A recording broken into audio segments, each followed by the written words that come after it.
Halleluja, prys die Here. Ek is opgewonde om verder te gaan met hierdie inligting wat ek graag vir julle met julle wil deel oor die afbeeldsel en die skadu van ons geestelike lewens, of soos die woord van die Here sê, van die hemelse dinge in Hebreërs 8. So prys die Here, kom ons val sommer met die deur in die huis en ons begin dadelik daarmee. Nou ons het verlede week gesien hoe dat die tempel, wat ek dan nou sê, is die kerkwêreld. Dit is die afbeeldsel en skadu van die kerkwêreld. Wat gebeur het met die tempel en hoe in Rehabeam se tyd, dit is die seun van Salomo, toe Siska, die koning van Egipte, gekom het en die tempel beroof het en al die goud en silwer gevat het en die goue skulde wat die goddelike geloof is, wat uit die kerkwêreld uitgevat word vandag in ons tyd. En ja, en dan daarna het ons gesien hoe Asa van die geld, of liewerster van die rykdom, van die goud, silwer, uit die huis van die Here gevat het, en daarmee het hy nie Christene betaal om hom te beskerm. Jy sien, en dit is wat ek gesê het, dat wat doen ons? Neem ons Christelike godheid, ons geloof, en ons gebruik dit vir die wêreld. Maar kom ons gaan aan en ons kyk 'n bietjie na meer dingetjies wat hier gebeur het. So ons gaan kyk hoe ver kom ons. Ons kyk hier na die jaar so 720 plus minus voor Christus het Joas, die koning van Juda, ek wil dit vir julle lees, 2 Konings 12 vers 18. Dit sê hierso: Toe neem Joas, die koning van Juda, al die heilige gawes wat sy vader Josafat en Aram en Ahasia, die konings van Juda, geheilig het, met sy eie heilige gawes en al die goud wat te vinde was in die skatkamer van die Here se huis en van die koning se huis, en stuur dit aan Hasael, die koning van Aram. Weer 'n keer is hier 'n koning van Juda, wat nie lank nadat Asa geld geneem het nie, doen hy presies dieselfde ding. En dan kyk ons verder, in die jaar 1715 tot 686 voor Christus, het Jehizkia die tempel en aanbidding herstel. Hy was 'n koning wat dit herstel het. Maar, nou ja, weer 'n keer, hier in die jaar 650, in daardie omgewing rond, as 'n mens hierdie navorsing doen, dan sien jy van die bronne af waar ons inligting trek, die een sê het was in hierdie jaar, en die ander een sê, daardie selfde het gebeur in 'n ander jaar. So, dis nie alles presies nie, maar ons gee nie nou om oor presies watter jaar dit was nie. Die feit van die saak is, wat het gebeur in daardie tyd? Wat het gebeur? En dit gaan vir my daaroor. So, in daardie tyd, so 650 voor Christus, het Manasse, hy was maar 12 jaar oud, toe hy koning geword het, en hy het 55 jaar in Jerusalem geregeer. Maar as jy nou hierdie gaan lees en gaan studeer, dan sien jy, hy was een van die mees bose konings. Hy was evil, sê die woord van die Here. Hy het totaal en al verkeerd gehandel in die oë van God. En kom ek lees vir julle 2 Konings 21 vers 3. En hy het die hoogtes weer gebou. Nou ja, hierdie hoogtes, as die Bybel praat van hoogtes, beteken dit is daar waar hulle afgode aanbid.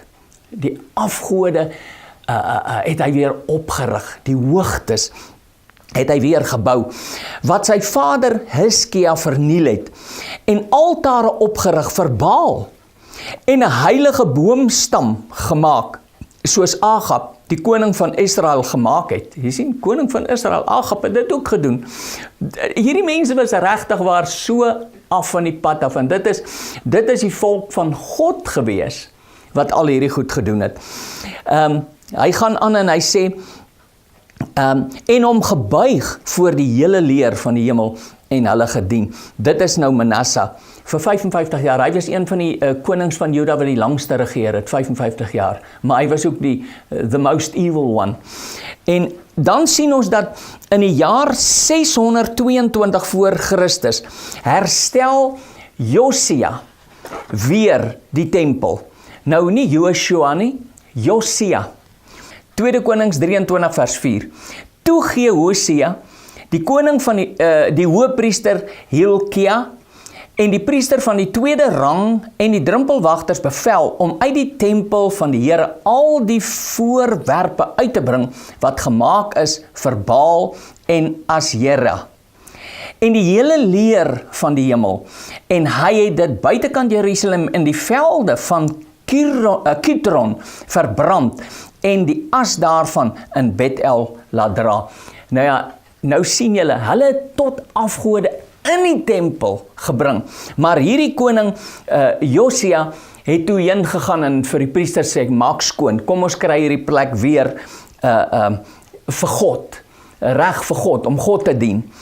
Nou ja, dit was nie lang daarna nie, omtrent 20 jaar daarna, gebeur hierdie nou, 2 Konings 24 vers 1. In sy dae het Nebukadnesar, die koning van Babel, opgetrek en Jojakim, koning van Jerusalem, het 3 jaar lang sy dienaar geword. Daarna het hy weer teen hom gerebelleer. Nou, in daardie jaar, 601 voor Christus, het Nebukadnesar oorgeneem. Nou as ons nou hier verder lees, dan sien jy al hierdie interessanthede. Ek wil graag 'n bietjie met julle deel, want die woord is so wonderlik. Dit is so, wow, ek het dit so geniet om hierdie goed bymekaar te sit. Hoor wat sê hy in vers 6, 24 vers 6, 2 Konings 24 vers 6. En Jojakim het ontslaap met sy vaders en sy seun Jojagin het in sy plek koning geword. Nebukadnesar het Jojakim koning gemaak. En nadat hy gesterf het, het hy Jojakim se seun Jojagin het hy in die plek van sy vader koning gemaak. 18 jaar oud was Jojagin oud, toe hy koning geword het, en hy het 3 maande in Jerusalem geregeer, en die naam van sy moeder was Nehusta, 'n dogter van Elnatan van Jerusalem, en hy het gedoen wat verkeerd was in die oë van die Here, net soos sy vader gedoen het. So, selfs nadat Nebukadnesar nou oorgeneem het, en hy het somme konings aangestel, en hierdie was eintlik Israeliete wat hy aangestel het, het hulle weer eens nie God se wil gedoen nie, maar ek dink hulle was onder die gesag van Nebukadnesar. Hulle kon nie eintlik veel anders daar gedoen het nie, maar hulle het nie nodig gehad om afgodediens te doen nie. Nou ja, toe kyk ons in die jaar 596 voor Christus, dit lees ons in 2 Kronieke 36 vers 7. Ook van die voorwerpe van die huis van die Here het Nebukadnesar na Babel gebring en dit in sy tempel in Babel gesit. So, nou het hulle die goed van die tempel geneem, van die meubelment en goed, in Babel se tempel gaan sit. Nou ja, as ons hierdie goed gaan lees, dit is so interessant, en ek wil net weer sê, ek sê dit is 'n afbeelding skadu van die kerkwêreld. As ons kyk wat in die kerkwêreld aangaan, wow, ons sien so baie lering en snaakse prediking wat uitgaan rondom die woord van God. Die woord van God word werklik verdraai. Ek kan nie glo dat party mense 'n woord bedien wat absoluut, ek wil sê 100% teen hierdie woord, teen die Bybel, die ware Bybel, is nie. Dit is skokkend, en dan kan ons sien hoe daar groot predikers in ons tyd, in hierdie tyd van ons, geleef het, klompie jare terug, en hoe daar 'n kerk ontstaan het, en hoe daar 'n sterk geloof en 'n magtige krag was, wat gevul was met die Heilige Gees, en hoe die mense God gedien het, dat wonders gebeur, en God was opgelig, en absoluut wonderlike goed het gebeur.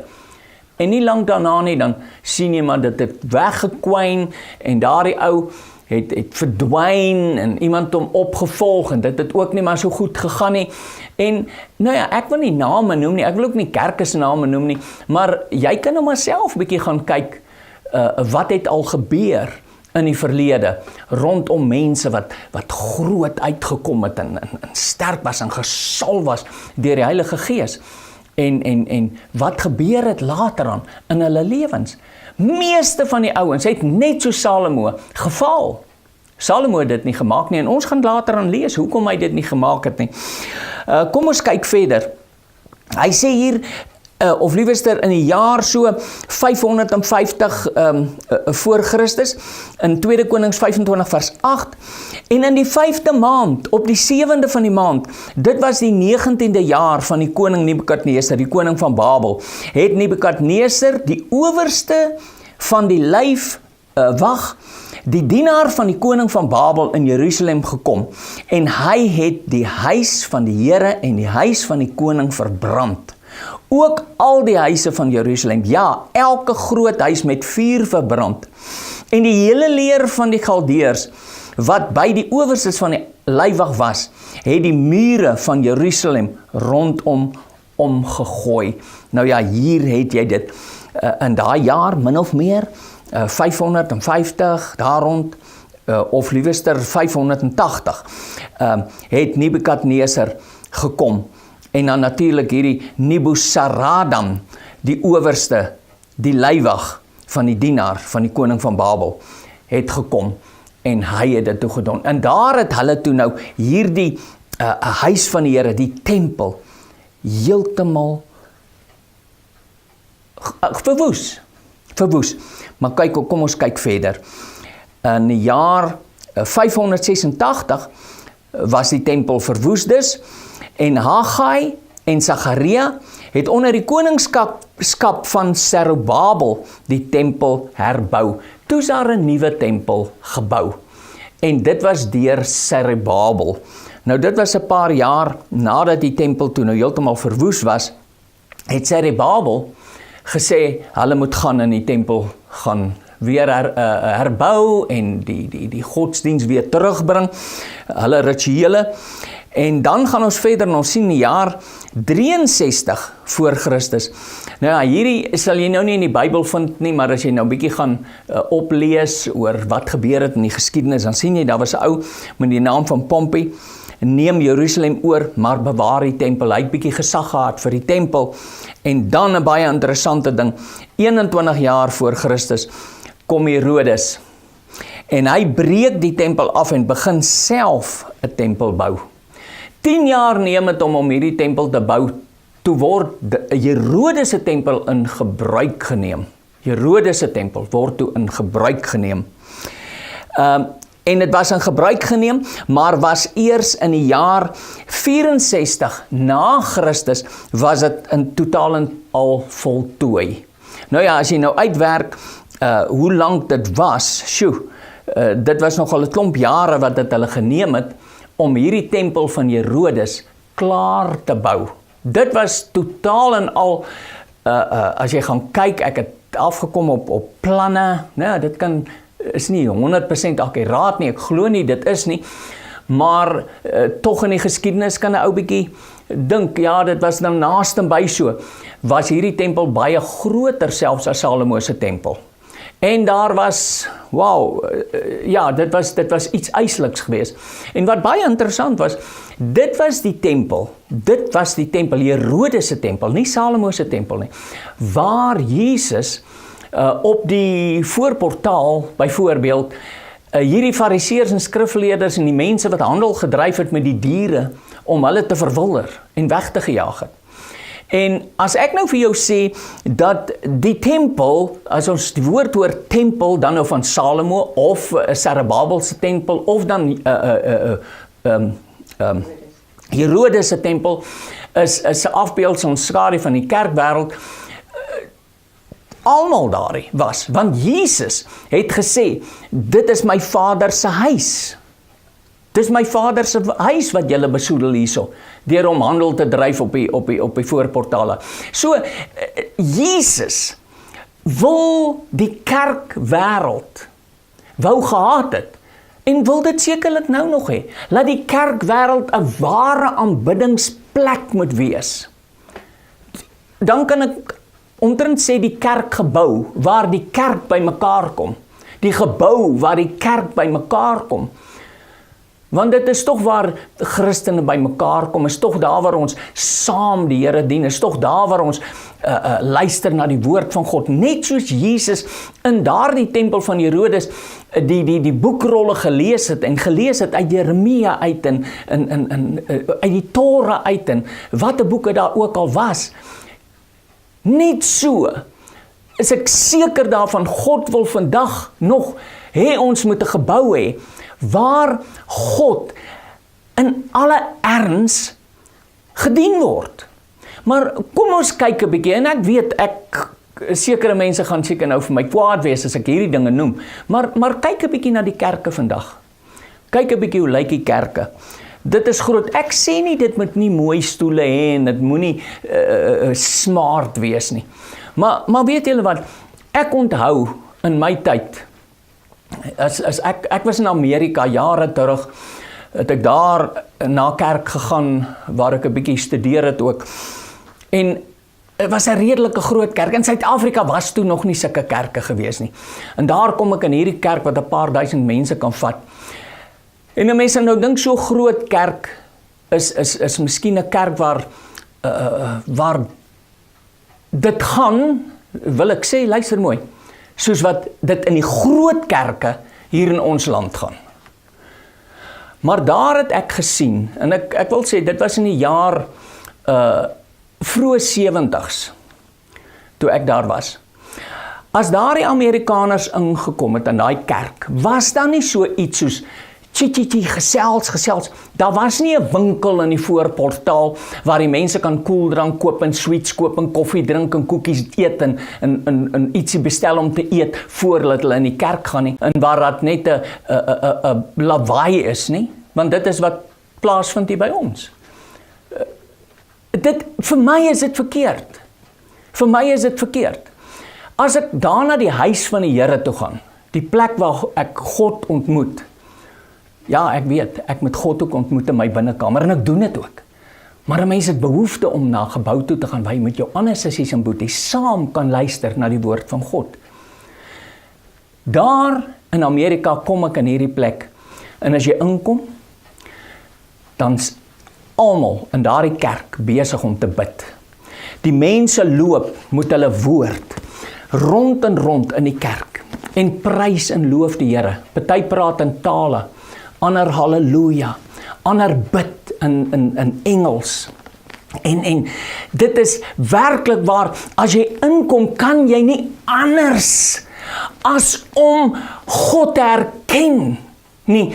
Jou gedagtes, as jy miskien in die kerk kom met gedagtes wat verkeerd is, ek sê vir jou gedagtes kan nie eers daar donker en duisternis wees nie, want die teenswoordigheid van die Gees is so daar, jy is amper tasbaar, en dan sal hulle bid, daar, en party mense is op die vloer, tussen die banke op hulle knie, en hulle bid, tot dit tyd word dan vir die mense om te begin sing. Nou ja, wanneer hulle dan begin sing en lofprysing gee en loof en prys, het hulle klaar hulle hande en hulle voete gewas. Nie fisies nie, maar in die gees. Want voordat jy kan offers bring by die gebedsaltaar, voordat jy kan wierook brand en stekte en galbanum en Annika by die gebedsaltaar, sê God vir die priesters, sien dat hulle voete en hulle hande was voor hulle vir my 'n reukoffer brand, sodat hulle nie sterf nie. Jy sien, al hierdie goed in die woord van God is afbeeldsel skadu van ons. Ons storm by die kerk in, praat baie, jou gedagtes is so vol van die wêreldse goed en dit wat jy nog gister gedoen het, en jy het nou net met mense gepraat voor die kerk hier op die stoep of op die ingangsportaal oor vele ander goed buiten God. Dan storm jy in die kerk in en dan begin jy sing en lofpryse doen. Dis vals vure. Dis vals vure. waarop jy jou wierook brand. En jy weet, Aaron se seuns, hulle is dood. Hoekom? Omdat hulle vals vure ingebring het. God het gesê, jy mag nie vals vure inbring. Nou as jy met vals vure in die kerkwêreld instap, in die kerk instap, nou wat is hier vals vure? Dis wanneer jy God loof en prys, sonder 'n rede. Ons kan nie God maar net loof en prys, daar moet 'n rede wees. God moet dit moet vir God 'n soet reukwerk in sy neus wees, wanneer jy loof en prys. Nou, wanneer jy weet, God het jou gered, wanneer jy weet, God het jou verlos, dalk net gister, van een of ander situasie, dan het jy 'n blydskap in jou hart, en jy het 'n loflied in jou hart, en jy kan sê, Here, U het my gister beskerm en bewaar van die mag van die duisternis, van die leeu wat my wil verslind, van Satans mag, en jy's opgewonde en bly, want God het jou gehelp. God het miskien vir jou openbaring gegee, oor iets wat jy nie duidelikheid oor gehad het nie, en jy het 'n blydskap in jou hart, en dan daardie blydskap is die vuur van God, die vuur van die Heilige Gees, wat jou vat, en dan brand jy jou lofoffers, jy brand jou speserye daarop. God sê, moenie aan die wêreld gelykvormig word nie. Kyk na die ligte, wie het eerste ligte gemaak? In die nagklaps, daar het beginne, die ligte. Nou sê ja, maar ons moet dit doen om die wêreld te trek. Dis lagwekkend as jy dit so wil redeneer. Nou moet jy eers gaan drink om 'n dronkaard te red. Jy moet eers gaan rook om 'n ou wat rook te help verlos van rook. Jy moet eers vloek om 'n vloeker te help. Dit werk nie so nie. Jy moet die voorbeeld wees. Jy moet heilig wees. Jy kan nie die wêreld so goed gebruik om die wêreld te trek nie. Jy moet God gebruik. Die Heilige Gees doen die trekwerk.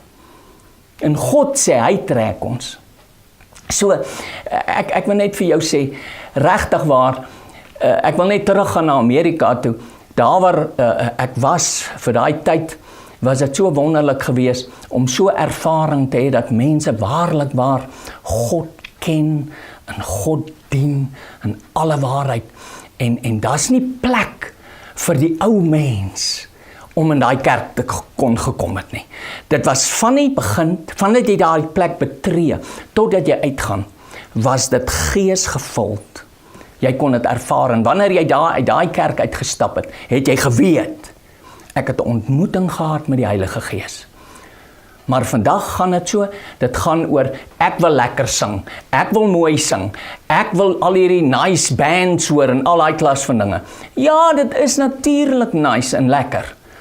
Maar mensies, luister maar na die musiek, hoe gaan dit? Nadat Herodes hierdie tempel gebou het, was daardie tempel in die jaar so 70 na Christus, AD, was daardie tempel van Herodes ook afgebreek deur die Romeine. Nou, as die tempel enigstens iets goddeliks voorgestel het, hoekom sou dit so beroof gewees het en afgebreek is? Hoekom het die mensdom so gesukkel om dit aan die gang te hou? Hoekom? God is in beheer. As hulle sê, dit is God se huis. Ja, Jesus het self so gesê. Maar kyk 'n bietjie regdeur, hoe het hulle God verraai eintlik. Hoe die mense afvallig geword. En vandag is dit presies so. Presies so. Hoeveel mense is daar regtig wat vandag waardig is om bruid van Jesus Christus te wees? Wat waarlik waar vandag gekies sal word. Jy weet, die Heilige Gees gaan kom en hy gaan die bruid kom uitkies uit die kerkwêreld uit. Uit die kerkwêreld uit. Maar met ons volgende uitsending gaan ek julle 'n bietjie iets wys in die tempel en in die tabernakel en die verskil wat daar is. En dan sê jy miskien meer verstaan hoekom ek so redeneer. hoekom ek hierdie goed so klem lê op hierdie goed, en hoekom ek weet in my siel, laat die tempel is totaal en al nie God se perfekte wil vir ons gewees nie. Ek het ook die vraag gevra, ek het gesê, Here, toe hierdie goed aan my beginne geopenbaar word, toe sê ek, Here, maar U sê, dat U heerlikheid is so in die tempel, laat die priesters kon nie op hulle voete bly nie. En die gees van die Here is so getrou, wie hy sê vir my, maar Niels, my heerlikheid is in die kerk. My heerlikheid is in die kerkwêreld. Ek wil my kinders, mens, verstaan julle wat ek sê? Die Here God wil gedien word in volle waarheid. Hy is daar to bless us, om ons 'n salwing te gee, om ons, maar weet julle wat? Ons is hardnekkig, net soos die Israeliete was. En die woord van die Here sê, hierdie goed is neergeskryf vir ons wat gekom het aan die einde van die tye. Laat ons nie ook soos hulle rebelleer en ons eie ding wil doen nie, my woorde nou.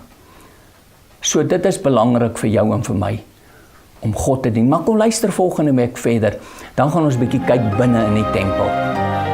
Prys die Here, tot volgende week.